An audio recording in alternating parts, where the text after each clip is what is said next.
L'essor des bases de données généalogiques a permis de faire avancer des affaires des années 50 à 70 ces dernières années. Des victimes longtemps oubliées et leurs familles obtiennent enfin la justice qu'elles attendaient depuis des décennies.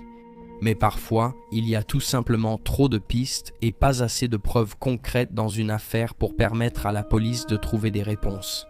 Parfois, il faut un témoin oculaire pour placer cette pièce manquante du puzzle. Rejoignez-nous pour l'épisode d'aujourd'hui où nous analysons 3 appels ayant résolu des affaires classées.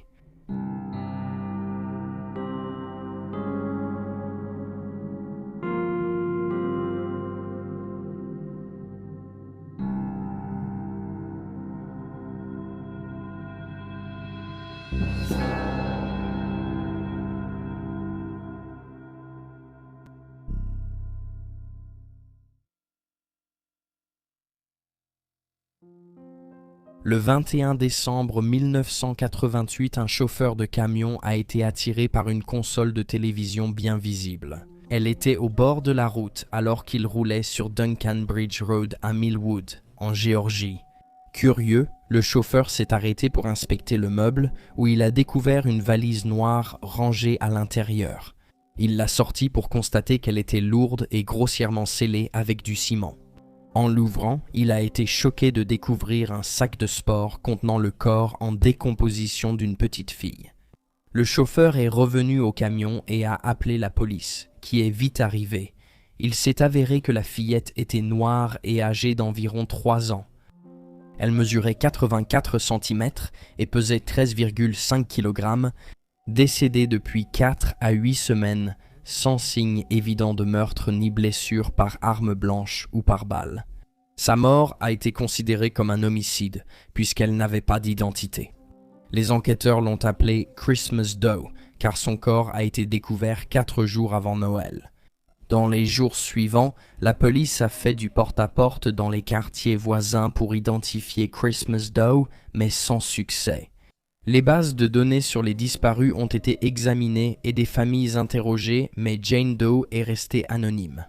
Malgré de nombreux appels publics, aucune piste utile n'a émergé dans son affaire.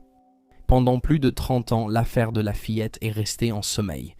En 2019, les enquêteurs ont fait appel à Outram Incorporated, société de tests généalogiques, pour les aider dans l'enquête.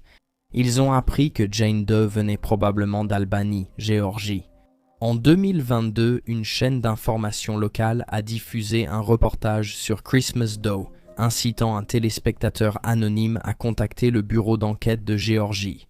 La téléspectatrice a indiqué au GBI qu'elle reconnaissait la jeune fille, l'ayant vue lorsqu'elle était enfant. Elle a donné le nom de sa cousine, Kenyatta Odom. La téléspectatrice a ensuite été identifiée comme Teresa Ray. Le GBI a enquêté et confirmé que la téléspectatrice avait raison. Christmas Doe était en effet Kenyatta Odom, qui avait disparu d'Albany, en Géorgie, alors qu'elle n'avait que 5 ans. Maintenant, avec le nom de Kenyatta, les enquêteurs ont commencé à rechercher sa famille le 1er novembre 2023. Sa mère, Evelyn Odom, 53 ans, et l'ex-petite amie de celle-ci, Eulista Sanders, 61 ans, ont été inculpés de meurtre aggravé, cruauté envers un enfant, coups et blessures aggravées, dissimulation et complot pour dissimuler la mort de Kenyatta. Le couple a été arrêté 8 jours plus tard, le 9 novembre. Selon l'acte d'accusation, il a plongé Kenyatta dans de l'eau chaude, causant de graves défigurations aux jambes et aux pieds, entraînant sa mort. Ils ont mis son corps dans le sac de sport et la valise, ajouté du béton, puis caché la valise dans le meuble TV, dans les bois près de la route, où elle a ensuite été retrouvée. Teresa Ray a indiqué aux enquêteurs qu'enfant, on lui avait dit qu'elle ne voyait plus Kenyatta, car la fillette de 5 ans était partie vivre chez son père. Elle a déclaré qu'elle n'avait jamais vraiment cru à cette histoire. En août 2025, Sanders a plaidé coupable d'avoir caché des faits matériels et une mort. Après avoir reçu une offre de plaidoyer en juin, Sanders a été placé en détention provisoire et a accepté de témoigner contre Odom lors de son procès. Le procès d'Odom a débuté le 11 août. L'accusation a soutenu que Kenyatta avait été plongé dans de l'eau bouillante pour s'être souillé et qu'Odom en voulait à sa fille, née d'un viol. De plus, les difficultés physiques de Kenyatta compliquaient sa prise en charge. L'accusation a ajouté que Sanders aurait voulu appeler le 911 pour aider Kenyatta après l'incident de l'eau bouillante, mais Odom l'en a dissuadé. La fillette de 5 ans, placée sur son lit, est morte 4 à 5 jours plus tard. Le duo a ensuite caché son corps pendant le procès d'Odom. Des membres des familles d'elle et de Sanders ont témoigné, dont Teresa Ray, parente de Kenyatta. Elle a dit au tribunal qu'elle n'avait plus revu la fillette après son départ chez son père et qu'elle n'était jamais venue aux réunions de famille. D'autres proches ont rappelé que Kenyatta semblait souvent mal nourri et très réservé. Ils ont ajouté qu'après sa disparition, Odom et Sanders inventaient diverses histoires sur sa localisation et ses activités. La nièce de Sanders a rappelé, elle parlait peu, paraissait fragile, le visage marqué, très silencieuse. La sœur de Sanders, quant à elle, a déclaré « Chaque fois qu'elle venait, il y avait toujours quelque chose qui n'allait pas chez elle. Elle avait toujours un bleu, comme si quelqu'un l'avait frappée à la tête ou quelque chose comme ça. Elle avait toujours faim sans raison apparente. Elle a aussi dit que la petite fille boitait. » Le témoignage de Sanders était sans doute le plus accablant, ayant vu de nombreux mauvais traitements. Odom a été condamné. Le 27 août 2025, Odom a été reconnu coupable de meurtre avec circonstances aggravantes, de cruauté envers un enfant au premier degré, de complot en vue de commettre un crime et de dissimulation de la mort d'autrui. Elle risque la réclusion à perpétuité, mais pour l'instant, elle n'a pas encore été condamnée et l'affaire est toujours en cours. Laurie Nesson, 15 ans, a été vue pour la dernière fois le 27 septembre 1974 en quittant une fête sur Harding Road. Elle n'est jamais rentrée cette nuit-là et ses parents ne l'ont jamais revue. Seulement 13 heures plus tard, le 28 septembre, son corps nu a été découvert dans un fossé au bord de la route, sur Rose Hill à Reynoldsburg, dans l'Ohio, à environ 8 km de l'endroit où elle avait disparu. Ses vêtements étaient éparpillés et le médecin légiste a conclu à une asphyxie d'origine indéterminée. Tragiquement, cela signifiait que l'affaire n'a pas d'abord été classée comme homicide, bien que sa famille ait toujours cru que Laurie avait été assassinée. Sa sœur Toni Hastings a déclaré à Dix WBNS en 2020 « Une fille de 15 ans pesant 42 kilos ne s'allonge pas toute seule nue sur le bord de la route pour y mourir. » Toni se souvient qu'après la mort de sa sœur, sa vie avait changé. Tout le monde avait été bouleversé par ce qui était arrivé à Laurie. La situation a empiré lorsqu'une autre adolescente a disparu à Whitehall, Ohio, en 1975. Karen Adams, 17 ans, a été vue pour la dernière fois quittant la maison familiale. Elle a dit à ses parents qu'elle visitait une amie, mais allait en fait voir son petit ami dans un supermarché. Mais Karen n'est jamais arrivée. Son corps a été retrouvé le lendemain dans un fossé, après avoir été agressé sexuellement et étranglé. Le petit ami de Karen, d'abord suspect, a été interrogé puis relâché sans inculpation. Son père a offert une récompense pour toute information menant à une condamnation, mais personne ne l'a réclamé. Les affaires de Karen et Laurie sont restées non résolues des décennies. Celle de Karen a été rouverte en 2011 sans doute, car il s'agissait d'un homicide confirmé. Ses sous-vêtements avaient été soigneusement conservés pour de futurs tests, et les enquêteurs estimaient que la technologie médico-légale avait suffisamment progressé pour qu'il vaille la peine de les soumettre. Ils avaient raison. Du sperme de 2 hommes a été retrouvé sur les vêtements, un profil correspond. La correspondance a eu lieu avec Robert Meyer, 71 ans, résident à Cincinnati. Il avait un long passé criminel, remontant à 1963 lorsqu'il avait tué un homme avec un marteau lors d'un vol. Il n'a passé qu'une décennie en prison pour ce crime où il a rencontré Charles Weber, un codétenu aussi dérangé que lui. Meyer et Weber se sont rapidement entendus et, après leur sortie de prison, ont emménagé ensemble dans la même rue que Karen au début des années 1970. En 1976, le duo a enlevé et violé au moins 2 femmes dans l'Ohio, écopant de nouvelles peines de prison. Weber est mort en prison dans la cinquantaine, tandis que Meyer a été libéré après 23 ans. Quand les enquêteurs l'ont contacté pour l'affaire Karen, il était libre depuis environ 10 ans. Il a nié connaître Karen et toute implication dans son meurtre, puis a finalement plaidé coupable. Interrogé sur ses motivations, Mayer n'en a pas donné, disant que c'est ce qu'il faisait. Mayo a écopé de 15 ans à perpétuité. Il est mort seulement 3 ans après avoir commencé sa peine. Même si l'affaire de Karen était résolue, la famille de Lori dut encore attendre des réponses. En 2019, l'affaire a été rouverte par un agent de patrouille, et non un détective, qui s'y est intéressé après en avoir entendu parler. L'agent avait lui-même une fille de 15 ans et s'est senti obligé de trouver une forme de justice pour Lori et sa famille. En voyant les photos de l'autopsie, il a noté que Lori avait une coupure à la lèvre et d'autres blessures suggérant un acte criminel.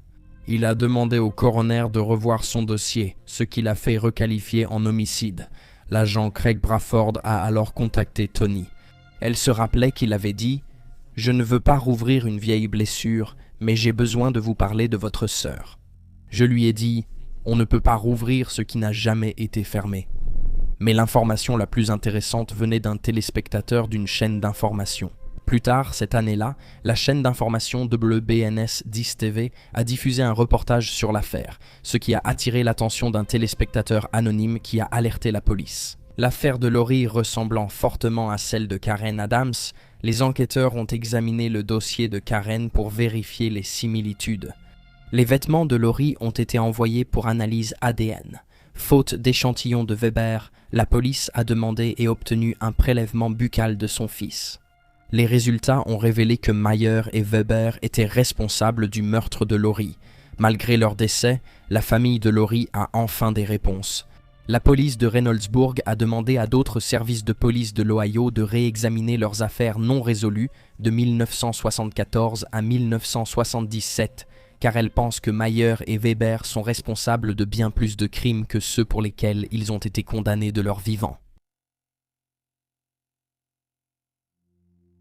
Le 12 novembre 1966, Paul Snyder, un cheminot de 23 ans, a embrassé sa femme Karen pour lui dire au revoir, ainsi que leur petite fille nouveau-née.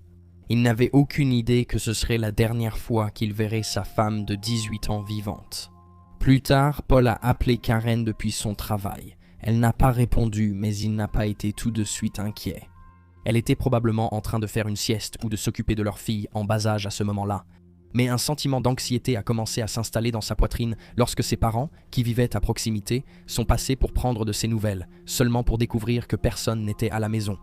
Ils ont averti Paul qui a quitté son travail plus tôt pour rentrer vérifier que Karen et le bébé allaient bien. Il est arrivé chez eux vers 23 heures. Leur petite fille était saine et sauve dans son berceau, mais en montant à la chambre du couple, il fit face à une scène horrible. Karen était morte dans une mare de sang. Elle avait été sauvagement poignardée plus de 120 fois. La police est arrivée sur les lieux peu de temps après, bouclant la maison et commençant son travail. Une traînée de sang indiquait que Karen avait été attaquée dans le salon et poursuivie jusqu'à la chambre à l'étage. Ses blessures aux mains et bras montraient qu'elle avait tenté de se défendre. Sa mort a été estimée entre 16h et 18h ce jour-là. Les enquêteurs ont conclu qu'elle avait été poignardée à mort avec un couteau à cran d'arrêt, bien que l'arme n'ait jamais été retrouvée. De nombreux autres indices étaient présents, dont une fenêtre brisée au sous-sol et une traînée de sang menant à la porte d'entrée déverrouillée. En rentrant du travail, Paul a remarqué qu'il manquait de l'argent dans le sac de Karen et qu'une lampe du salon avait aussi disparu. Pour ajouter à l'étrangeté de la scène de crime, un tas de vêtements ensanglantés a été retrouvé dans la baignoire de la salle de bain. Le téléphone fixe avait été arraché et une ampoule dévissée au-dessus des escaliers retrouvés. Les enquêteurs, ayant trouvé du sang dans la chambre, pensent que la fenêtre du sous-sol a été brisée pour simuler un cambriolage. Ils ont également suggéré que le meurtrier s'était nettoyé le sang en utilisant les vêtements qui avaient été jetés dans la baignoire. Paul Snyder a d'abord été considéré comme principal suspect, mais il a été écarté après l'analyse du sang sur la scène du crime. Il y avait 2 groupes sanguins, O, Karen, et A, son agresseur, incompatibles avec Paul. Après avoir été écarté comme suspect, un autre individu a attiré l'attention de la police sans être nommé publiquement. Mais il aurait eu une coupure profonde à la main après le meurtre, nécessitant des points de suture à l'hôpital. De plus, son groupe sanguin était le même que celui de l'agresseur de Karen. Encore plus incriminant, il connaissait la famille et était déjà entré chez eux auparavant. L'homme et sa femme ont tous deux été interrogés par la police. Il a affirmé qu'il était sorti dans un pub la nuit du meurtre et a ajouté que sa blessure était due au fait qu'il avait trébuché sur une souche d'arbre alors qu'il était ivre. Il a expliqué que ses problèmes d'alcool le poussaient à se blesser ainsi. Sa femme a confirmé l'histoire, précisant qu'il était rentré très tard, ivre, et qu'elle avait ignoré sa blessure à cause de son passé d'alcoolique. Le couple a été relâché faute de preuves liant l'homme au meurtre. La police de l'époque a noté qu'une empreinte digitale avait été découverte sur les lieux, mais qu'elle ne présentait aucune caractéristique distinctive et ne pouvait donc pas être reliée à une personne en particulier. Les cheveux ont également été retrouvés, mais ils correspondaient à Karen. Faute de technologie médico-légale, l'affaire est restée non résolue et en sommeil pendant des décennies. Un jour de décembre 2022, Kevin Seeley, 29 ans de Calumet, a contacté la police pour connaître l'évolution de l'affaire. Il leur a dit que sa grand-mère avait parlé de l'affaire toute sa vie et qu'il voulait savoir si elle avait été résolue. Même sans nouvelles informations, l'intérêt de Kevin a suffi à relancer l'affaire de Karen. Pendant 18 mois, les détectives de Calumet City ont réexaminé l'affaire, reprenant les dossiers, les preuves et interrogeant à nouveau les témoins. Des vêtements et un drap envoyés ont permis au laboratoire criminel de l'Illinois d'établir un profil ADN. En mars 2023, les enquêteurs ont obtenu un mandat de perquisition dans le Missouri et ont prélevé un échantillon d'ADN sur le suspect, qui avait désormais été identifié comme étant James Barbier, âgé de 79 ans. C'est le même homme que les enquêteurs avaient interrogé en 1966, déjà principal suspect à l'époque. Barbier vivait à Gary, Indiana, et travaillait avec Paul Snyder. Ami de la famille, il avait déjà visité leur domicile. La femme de Barbier a révélé que, la nuit du meurtre de Karen, il est rentré ivre, blessé et nerveux. Elle se souvenait qu'il avait mis ses vêtements à laver. Il avait aussi été porteur de cercueil, ce qui était glaçant. Lors des funérailles de Karen, Paula Larson, la fille de Paul et Karen, a déclaré aux médias qu'elle était soulagée que le mystère soit enfin résolu. Elle se rappelait que du côté de mon père, on disait toujours « c'est cet homme ». Le frère de Karen est encore en vie et heureux que justice soit enfin faite. Paul s'est remarié après la mort de Karen et est décédé d'une crise cardiaque en 1989 à 45 ans. L'affaire est toujours en cours et voilà les faits. N'hésitez pas à laisser un commentaire ci-dessous avec vos propres réflexions et réactions et n'oubliez pas d'aimer et de vous abonner pour soutenir la chaîne. Merci d'avoir regardé. Restez vigilants, restez en sécurité et on se retrouve la prochaine fois.